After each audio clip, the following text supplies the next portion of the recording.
አስረግጠን ነው መነጋገር ያለብን። የሰሞኑ የምርጫ ክርክር ዋናው ማዕከሉ ይሄ ስለሆነ ግልጽ ልንሆን እኩል ይገባልና ነው። ለምሳሌ የፒያሳን ነዋሪ ያስገባ ነው ኃይሌ ጋርመንት አካባቢ ነው፣ ላፍቶ 2000 የሚባለው ሰፈር።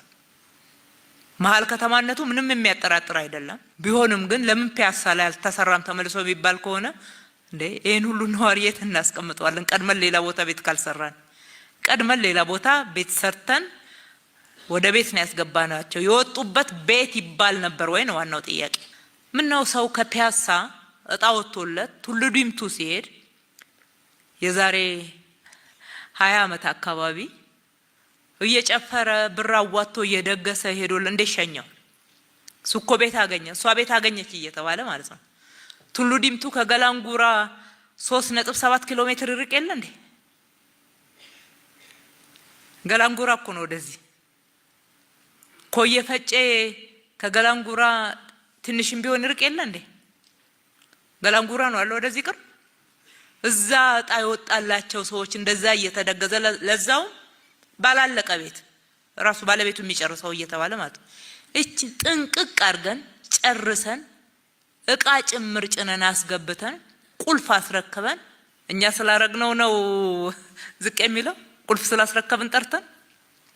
አንድ ሁለተኛ እነሱ ለምንድን ነው ለገጣፎ ድረስ ቤት ገዝተው የሚሄዱት? ካንትሪ ክለብ መሀል አዲስ አበባ ነው እንዴ ለገጣፎ?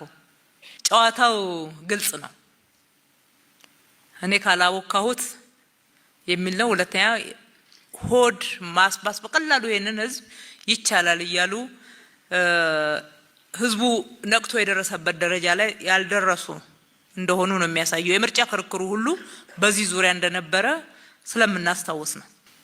ከሳሽ ብቅ ስላለ አዲስ አበባዎች የሰራችሁትን ስራ ቅንጣት ያክል በፈጣሪም በሰውም ዘንድ የተጣለብንን ኃላፊነት ጥርሳችንን ነክሰን በንጹህ በታማኝነት ተወተነዋል።